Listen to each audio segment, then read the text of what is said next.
What if someone that you love the most is a victim of bullying? Wouldn't you want someone to step in for their sake?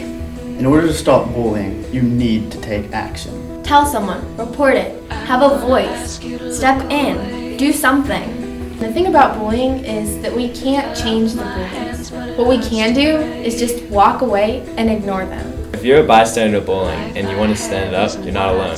Chances are there's someone else who feels the same way as you. Bullies are often insecure.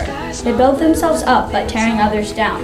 Bullies are not born, they're made. If you start talking to your children at a young age, then they're able to understand the differences in the values and how to behave. Bullies are looking for a reaction. They're only as strong as you allow them to be. For parents, the most important thing you can do is just instill better morals in your kids when they're younger, because by the time they get to high school, you can't stop their behavior. Bystanders see people being bullied. They often say, "I don't want to become a target of the bully."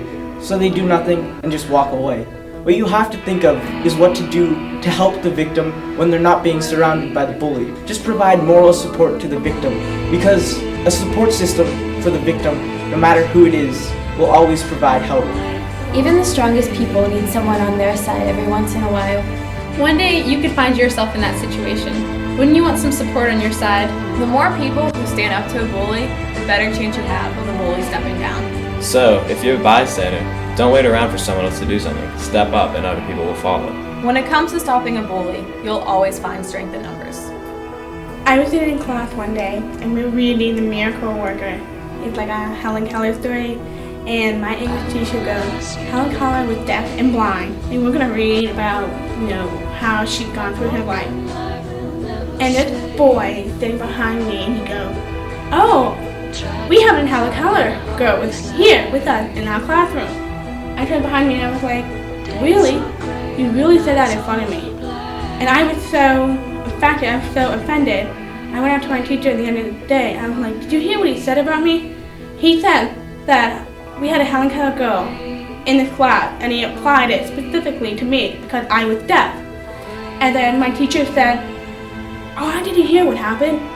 I'm so sorry, I'll talk to him." The next day I went in there, I had to take a test.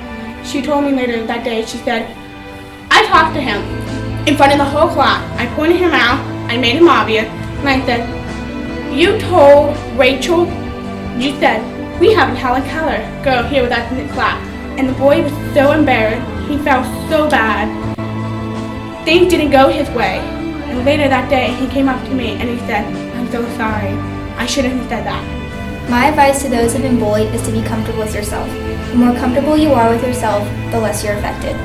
And on that same note, it's important to remember that in a couple of years, you will never see these people again. So don't feel as if you have to prove anything to them. We're all human here. Be empathetic and stand up to bullying. Put yourself in their shoes. Ignoring someone in need leaves you just as much to blame as the bully himself. How are you any better than the bully if you can't do anything? Tell a teacher, tell an adult, tell anyone that can help. It's up to you to stop bullying.